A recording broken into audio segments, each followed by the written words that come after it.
welcome back to the First Time Homebuyer Show. I'm your host, SD Klassen.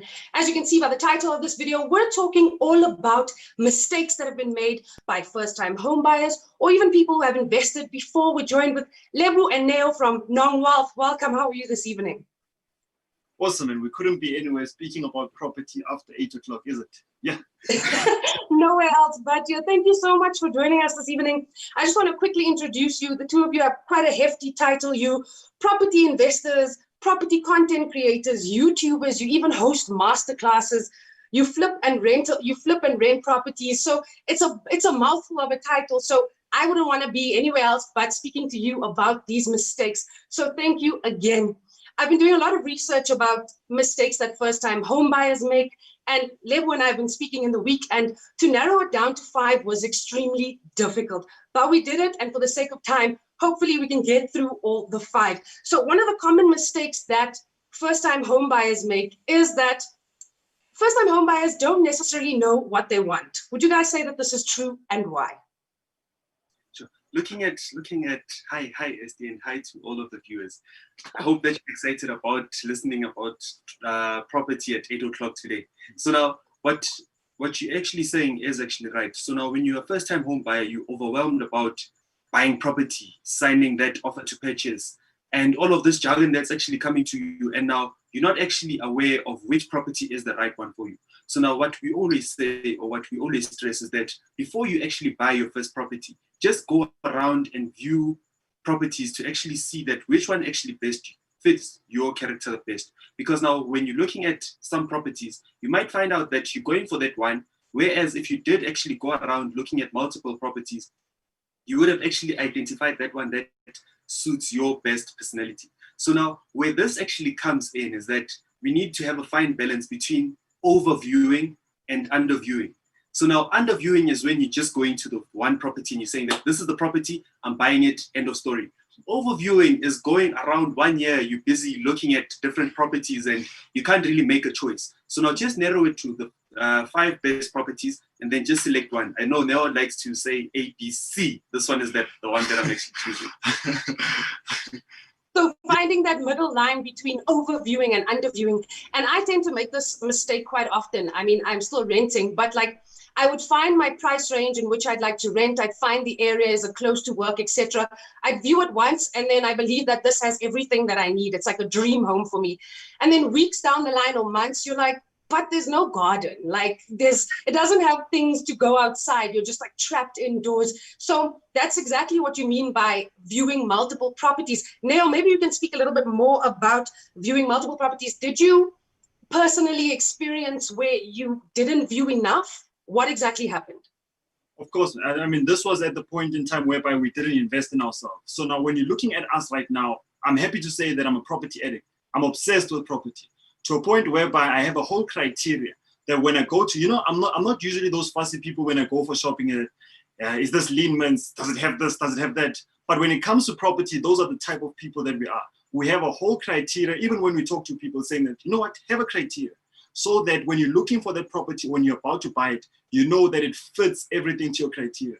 And when you're looking at it and you're actually analyzing it, it needs to fit to your criteria. It shouldn't be something whereby you want to buy it to impress Level that, oh man, I've got a jacuzzi and you don't. Because don't forget, at the end of the day, you will be paying rent. So what's important is that, does that property fit your criteria? I think the first... So what exactly... Oh, sorry, Level, go for it. I think the first example that we actually learned was when we were involved in a deal and we were supposed to buy a unit. So now, as it was our first, right? We're like, we love this one and we're buying it at the same time.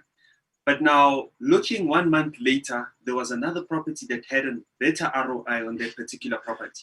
So now we were like, if we had only looked around the market, shopped the market before we actually bind ourselves to this particular property, then we would have actually got a greater ROI. But now I think we've learned the lesson. Exactly. So you won't make that mistake again. So what exactly, for the two of you, is your criteria? What consists of your criteria when you look at multiple properties, when you view all these properties? I think the most important thing, which is quite a contrast, we're not even looking at the beauty of the property, it's the numbers. So now with property investing, do the numbers make sense? However, now if it's a property that I'm buying for mommy, I need to understand what's her criteria. So mommy's criteria versus my criteria will differ. I'll know that she doesn't want to go up the stairs. She wants something that's quite not big because she wants to be all over the place. She doesn't want to be scared. So now I also need to think about in terms of who is buying and what is their criteria. Hence, I mentioned criteria. So when I'm buying for myself as a property investor, I mentioned that the numbers are very important. That's the number one reason why one would buy a property. So really just your return on investment. And I think that's why you beat yourself up so much when you realize the month later. And the same thing happened with me. A few weeks later, you're like, this is even cheaper. And it had a garden. So I think, but leads me to my next question is, what if I don't have the luxury of viewing multiple properties? So, I think that's when you'll rely on your power team. Power team, what I'm saying is that you need to know what are your weak point and what's your strong point. So if I know that I don't have that time to be actually looking for deals, I need to know that I have to have somebody on my team who's going to be giving me those deals. Or if I'm working, I know that I need to have somebody who's going to give me these properties according to my criteria. Because at the end of the day, when you're just going to choose one property because you don't have time, don't forget, people are always speaking about property being your best, one of the most biggest investments that one would make. So I would make time just to even run numbers. If it's just numbers that's important, definitely I would make time to check that out. I think the best person who can actually help you out on that particular matter is your estate agent. Sure. So now with your estate agent, what you can tell them, you don't even have to go around looking or shopping for these particular things. Sure. You can actually tell your estate agents that, okay, this is my price point that I'm actually looking at for this particular properties. Please narrow it down to your top 5 in your particular sheet. Then they will actually come up with the top 5, and you will only go when you're going to view the particular property. I think that's why we're always emphasizing that you need a power team. We can't do everything by ourselves, if we were to be honest. We can't run the numbers. We can't be the estate agent, be the lawyers, be everything. So we just need to find people who are actually knowledgeable with the particular market and people who can actually help us to make things better for us.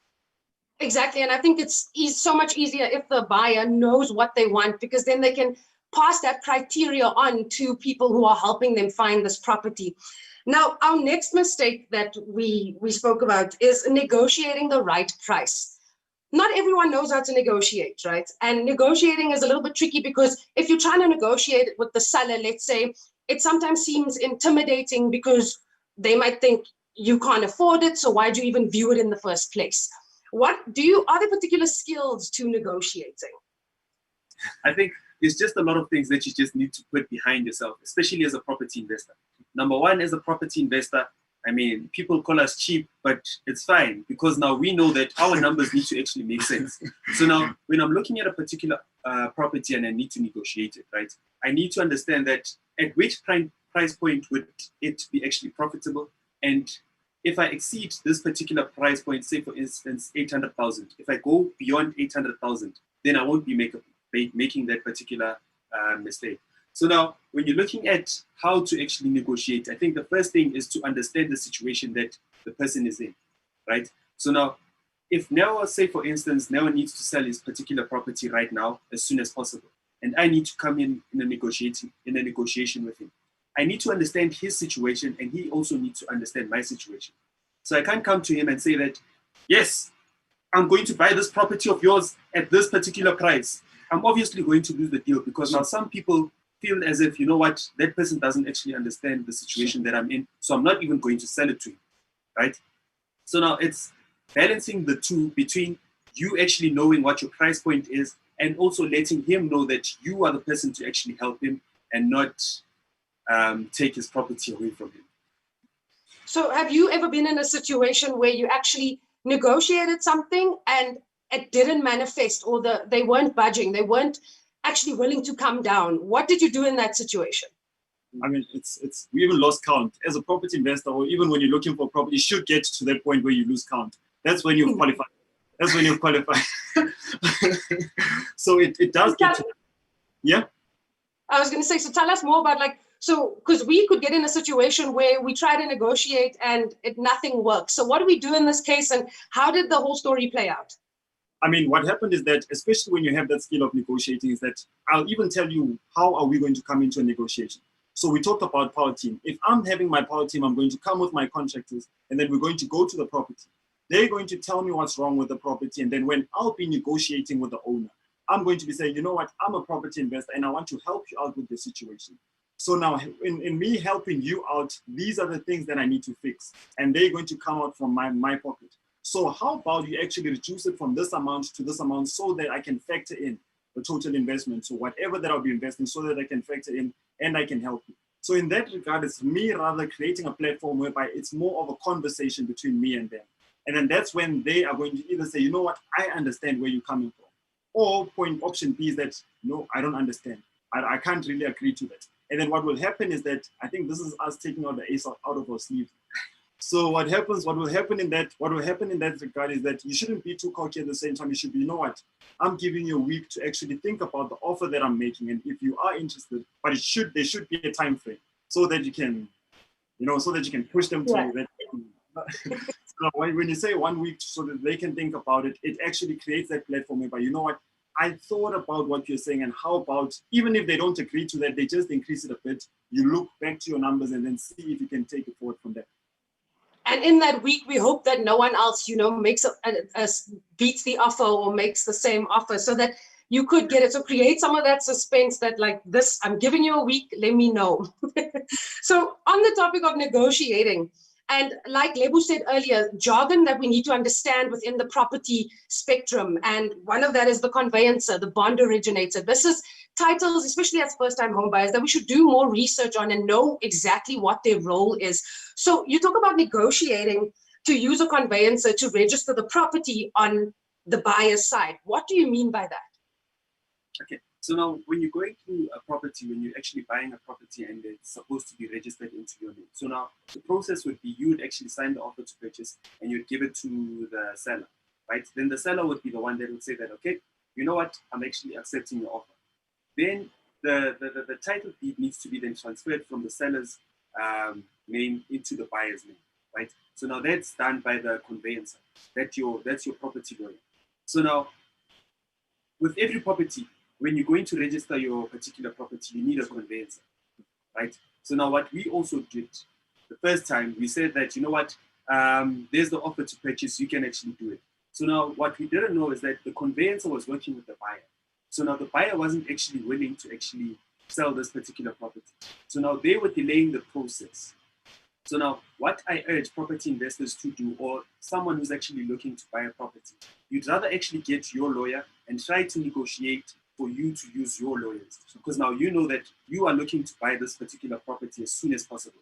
So now the registration process can actually take much less time than if it was on the seller side. So now if you're actually leaving it to the seller side, you're actually giving the seller side freedom to do whatever they want.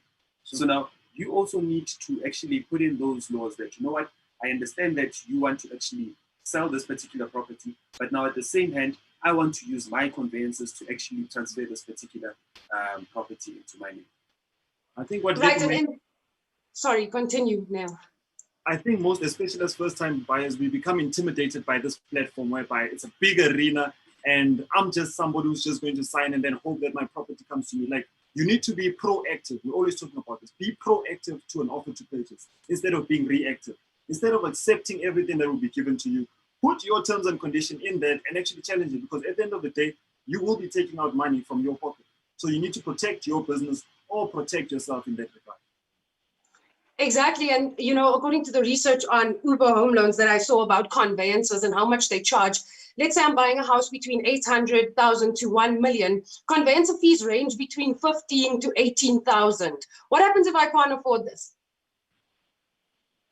We've never been in a situation whereby we could not afford this. But now, one thing that I do know is that as a property investor, right, I'm able to actually negotiate with my conveyancers. Sure. So it wouldn't be correct for me to say to all of the viewers, especially as first-time buyers, that you need to negotiate with your conveyancer. Because now I know that with my conveyancer, when I do resell this particular property, I can then pay my fees when the property is actually sold.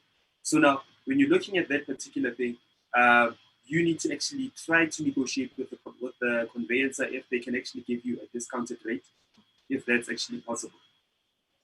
Right. So not being able to afford, and again, with first-time home buyers, these are, like we said, understand the jargon and also understand the hidden cost and the amount of cash that you should have set aside for these fees that you could incur later on and within the long run of, all leading up to the offer to purchase. We have a few questions from Instagram.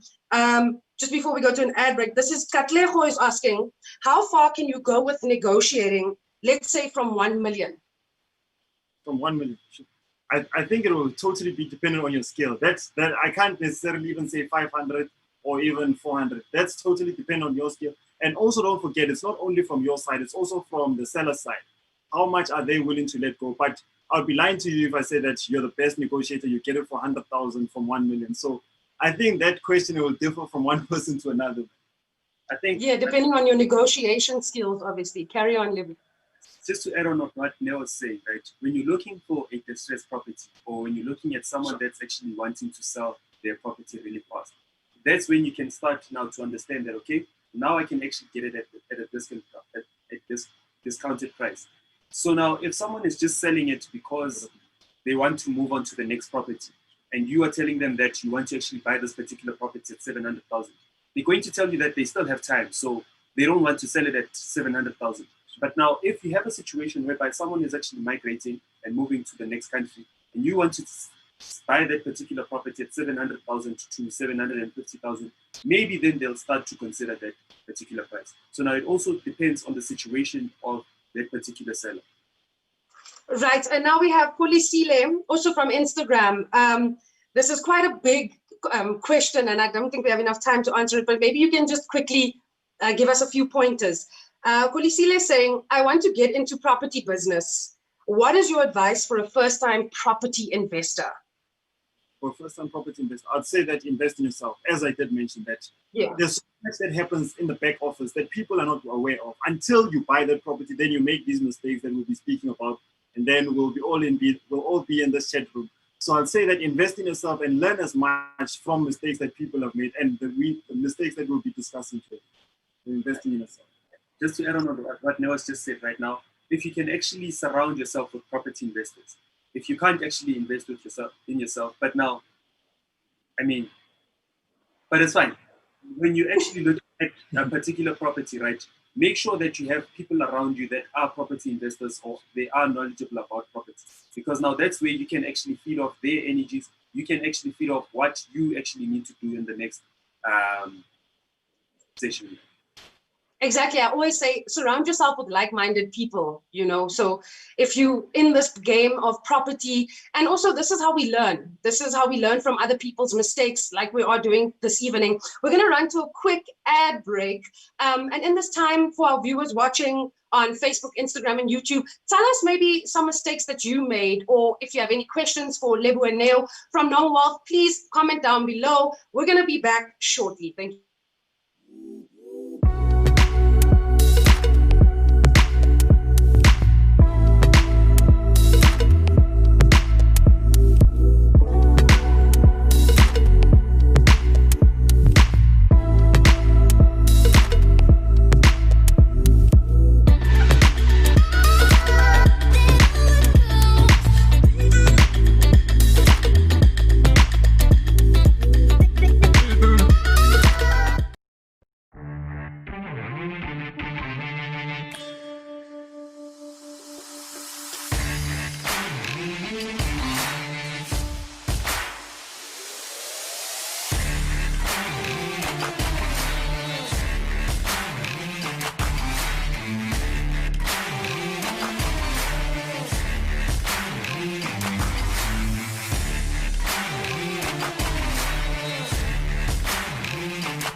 And welcome back. Thank you so much to our viewers who are tuned in. As you know, we're talking to Neo and Lebu from Nong Wealth about mistakes that they've made themselves and also seen being made repetitively. But tonight we talk about how to overcome these mistakes and also delve deep into maybe mistakes that you've made. So don't forget, comment below. Tell us about the mistakes you've made. And if you have any questions, comment down below. On the topic of conveyancing, we have one more question from Facebook.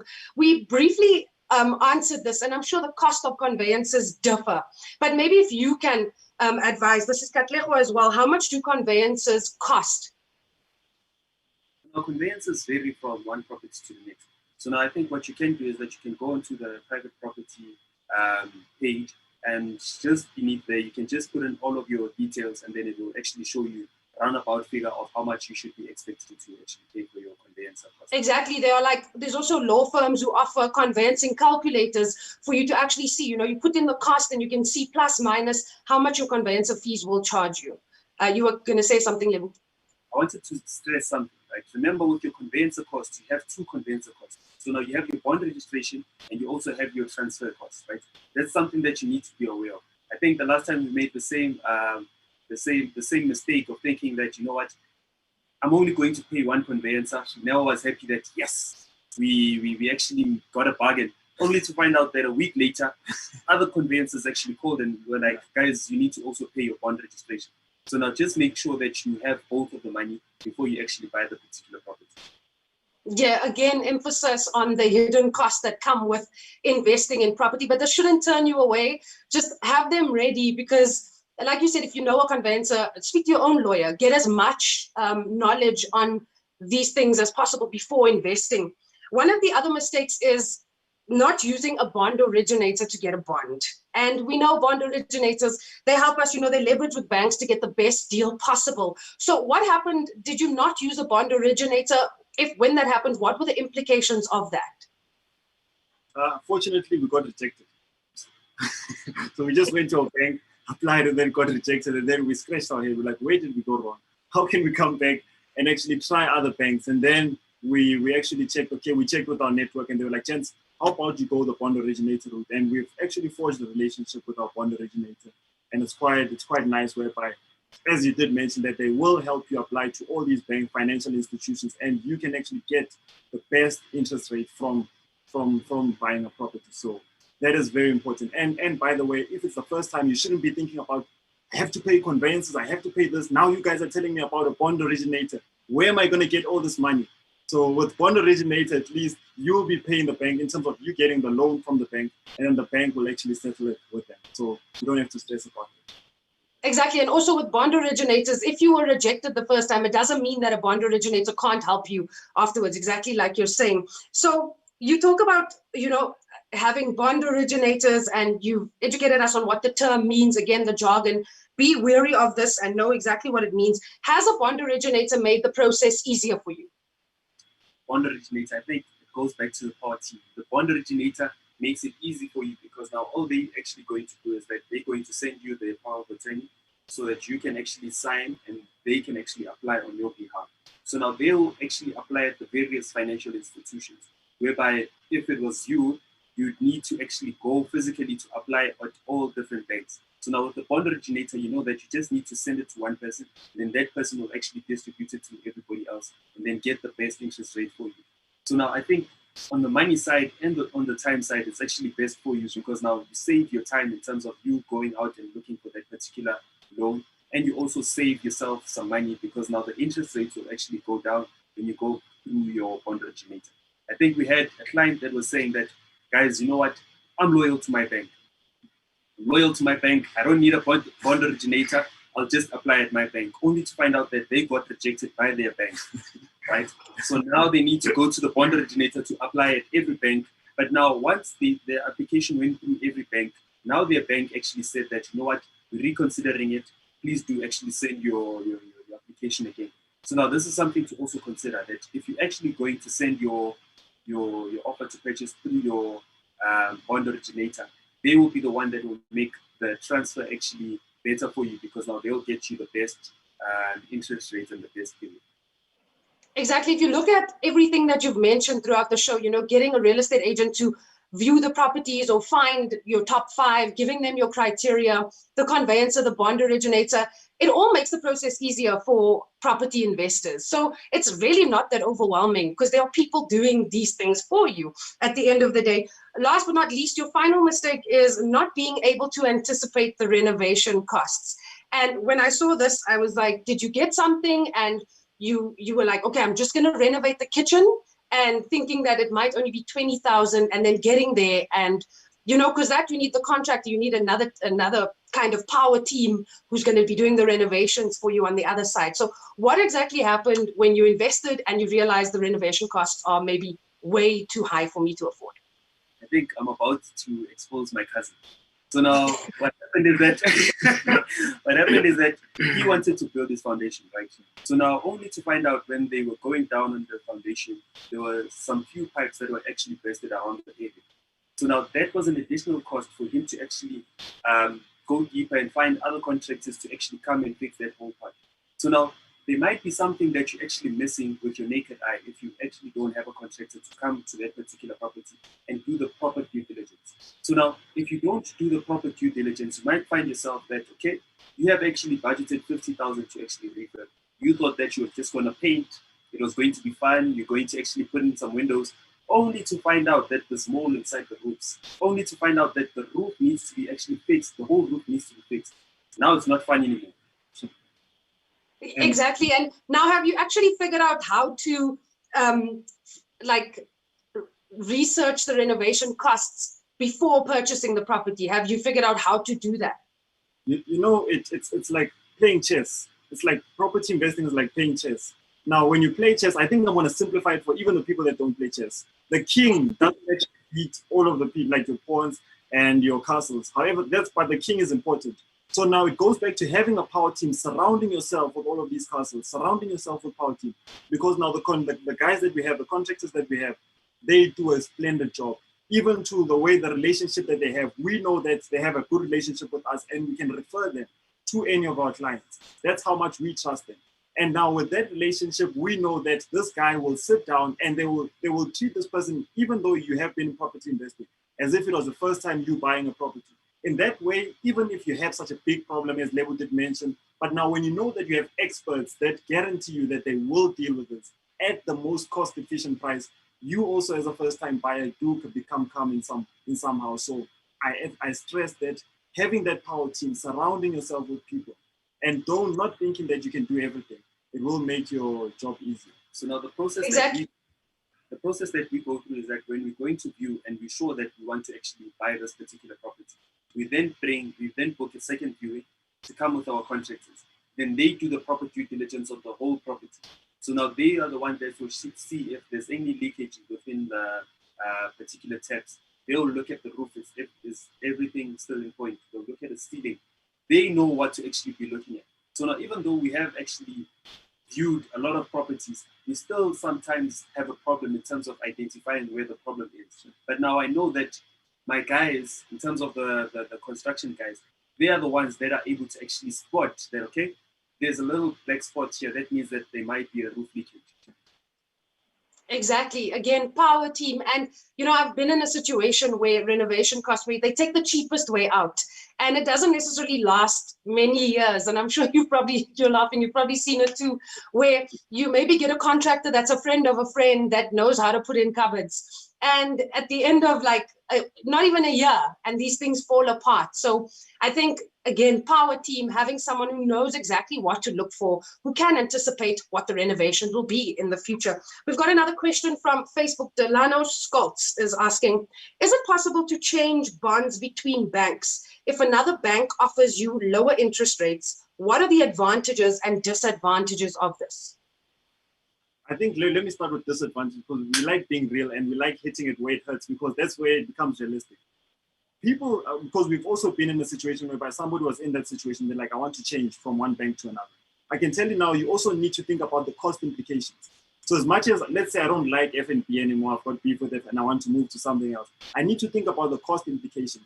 How is that actually going to impact my return on investment? Going back to why we said we buy.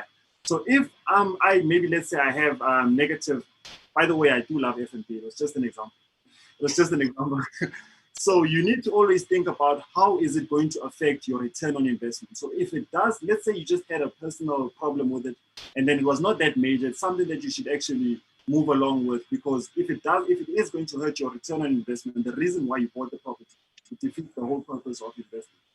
I think just to add on what Neo was saying, just look at the numbers. If a bank is actually offering a better return, then you need to look at how much will you be paying on a monthly basis how long is the period actually going to take, and then is it actually better, or does it actually make sense for me to move my home loan to the next bank?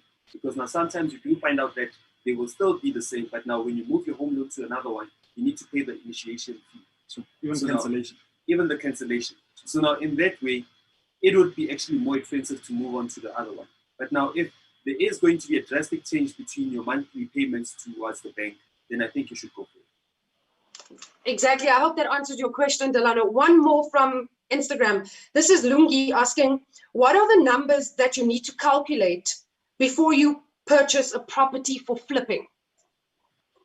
Okay. Number one, I think that how much is it going to actually cost you to hold this particular property? So now with flipping, you need to understand that you're going to hold the property for the next 6 months. So now there won't be anyone living in that particular property for the next 6 months. That means you need to pay your rent, your rates and taxes. You need to pay your insurance. You need to actually pay your bond payments, right? Another one that you need to also consider is that how much are you actually going to pay to your estate agent? So now, if you were able to actually negotiate your estate agent from an 8% to a 5% plus rate, then you know that you're still sitting on the good side. Another thing that you also need to also anticipate is your transfer costs. I think we talked about them earlier on. You need to actually consider both transfer costs and your renovation costs. And most important, where people don't like going, the area that they don't like going to is tax. How is that going to affect you in the long run?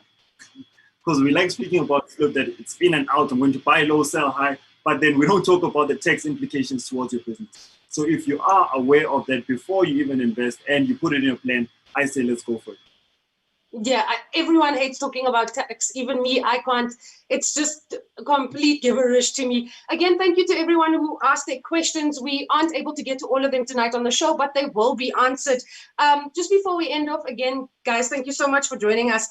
You've done absolutely so much within the property spectrum, and I'd like to find out, what sacrifices did you make to get to where you are today? You know, had to sacrifice this weekend. See? Weekends. No. I think with property investing, a lot of people don't take into consideration is that it's hard work. So it's not as easy as it's portrayed, that I'm going to buy this house, then I'm going to be living in Bali for the next 2 weeks, and then everything's just going to go smooth sailing. There's a lot of hiccups that you do actually get within the property industry. So now there are some times whereby you are frustrated and you actually want to go away on a trip to somewhere, but now you can't, because now all of your money is tied into this particular property. So now a lot of sacrifices needed to be done in terms of how we actually spend our money. So now we can't go out that much, because now we have to think that if I'm going to spend 1,000, I could have spent this 1,000 to fix a window. Exactly. And always, sorry, carry on. No, it's fine.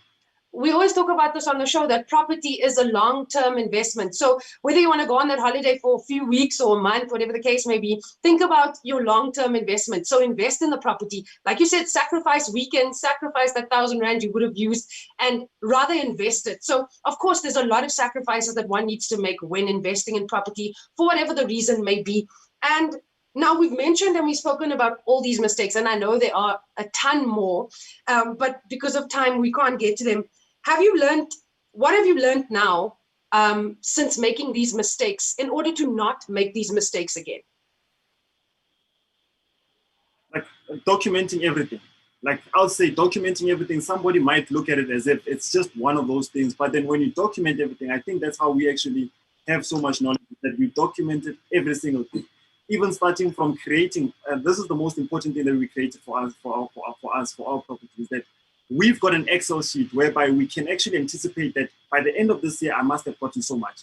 By the end of 5 years, I must have received so much. Now that's us changing the mindset instead of treating this property as an employee. So there's a performance appraisal for property that you'll be using so that you can track your record, that am I online to achieving my 1 year goal all the way to 5 year goals. So documenting everything has been the best for us.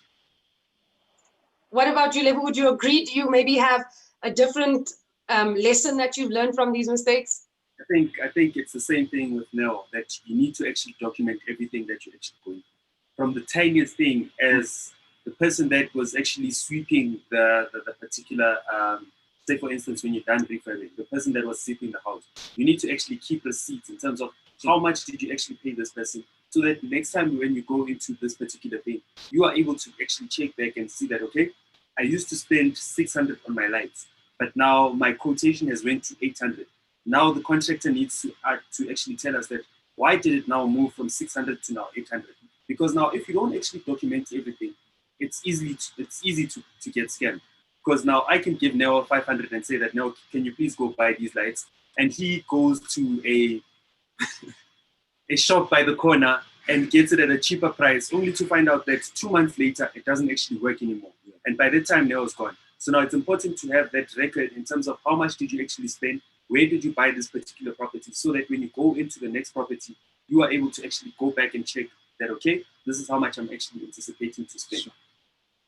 That's a perfect example of quality over quantity, what you just gave. You know, you don't want to go buy things from this buzzer shop down the road. Invest in good quality things, even when it comes to property, investing in property.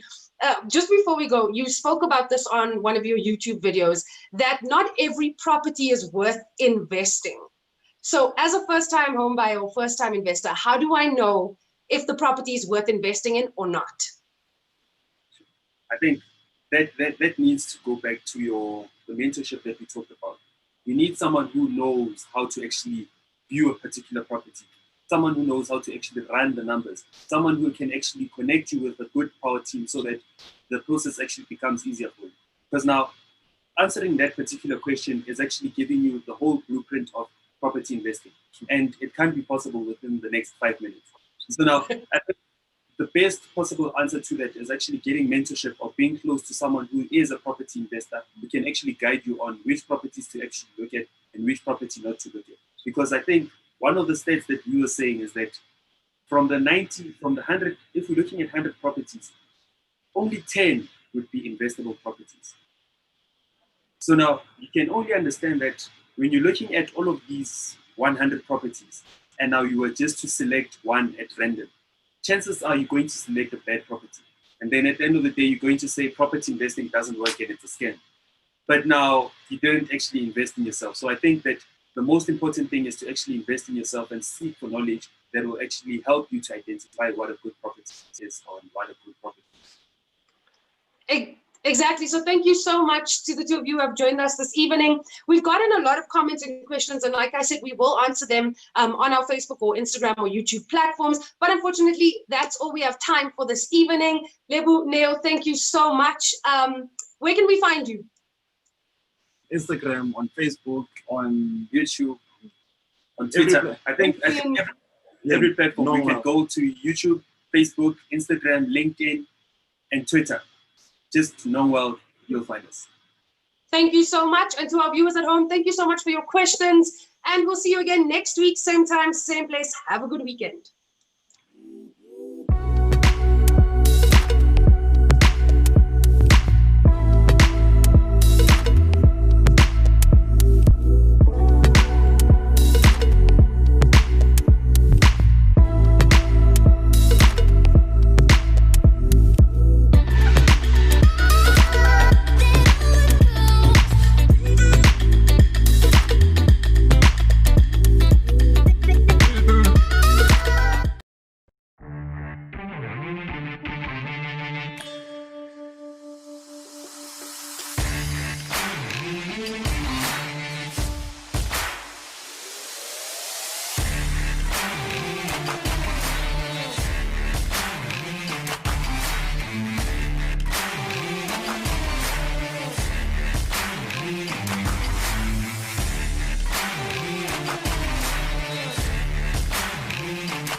Hi, I'm Jared Siegel. I'm a local restaurateur and the owner of Jared's Espresso Bar and Eatery in Sea Point.